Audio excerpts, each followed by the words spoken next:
Chiquitines, ¿qué creen? Llevaba mucho tiempo comprando bolas y pues obviamente salían repetidos y repetidos y repetidos. Y pues entonces todo cambió hasta el día de hoy que fui al Oxxo, compré un bola, abrí el envoltorio y salió esto. No, ma. No, es que no se las creo. No, es que... Bro, es él.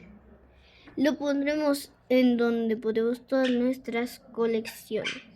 Ahorita ponemos todas las figuras. Denle like en 3, 2, 1. ¡Pam! Aquí se ve con todas las figuras.